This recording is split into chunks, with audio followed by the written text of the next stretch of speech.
1987 வருஷத்திலிருந்து நான் பல புத்தகங்களை எழுதி வெளியிடுவதை வழக்கமாக வச்சுருந்தேன். அதில் நிறைய புஸ்தகங்கள் இருக்கிறது. குறிப்பாக கடைசி காலத்தினுடைய நிகழ்வுகள் சம்பந்தமான பல ஆழமான புஸ்தகங்கள் வெளியிடப்பட்டிருக்கின்றன.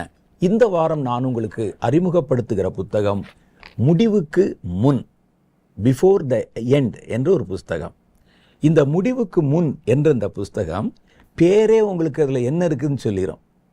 உலகத்தினுடைய முடிவுக்கு முன்னால் என்னென்ன எல்லாம் நடக்க போகுது என்ற செய்திகள் அதில் உள்ளே இருக்குது.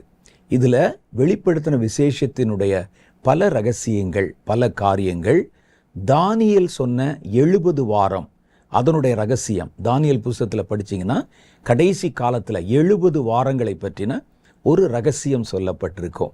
அதை குறித்து ஒரு செய்தி. வெளிப்படுத்தின விசேஷத்தில் மரண அலை என்ற ஒரு பகுதி வருகிறது.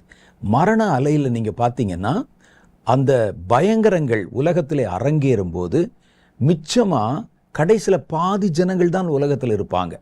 இப்போ இருக்கிறதுல பாதிக்கு பாதி இருப்பாங்க. இப்போ கிட்டத்தட்ட 800 கோடி பேர் இருக்கிறாங்க. அதில் 400 கோடி பேர் இந்த துர்மரணத்திற்கென்று வைக்கப்பட்டிருக்கிறாங்க. இது எவ்வளோ பெரிய கொடுமை பார்த்தீங்களா?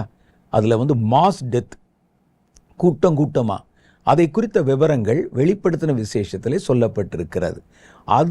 அதனுடைய ரகசியங்கள் போன்ற காரியங்கள் இந்த புஸ்தகத்திலே எழுதப்பட்டிருக்கிறது.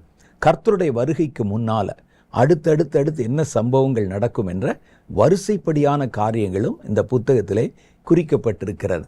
முடிவுக்கு முன் என்ற இந்த புத்தகம் வெளிவந்ததிலிருந்து இன்றைக்கு வரைக்கும் பலரால் விரும்பி வாசிக்கப்படுகிறது.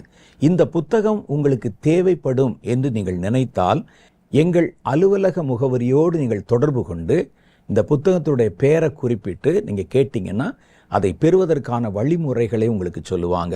அதனால் உங்களுடைய தேவைக்கு நீங்கள் தீவிரமாக எழுதி இந்த புத்தகங்களை பெற்றுக்கொள்ளுங்கள். நீங்கள் இதை வாசிச்சுட்டு வேதத்தை படிக்கும்போது அதில் பல காரியங்கள் உங்களுக்கு தெளிவாக விடை கிடைக்கும் என்பது உறுதி.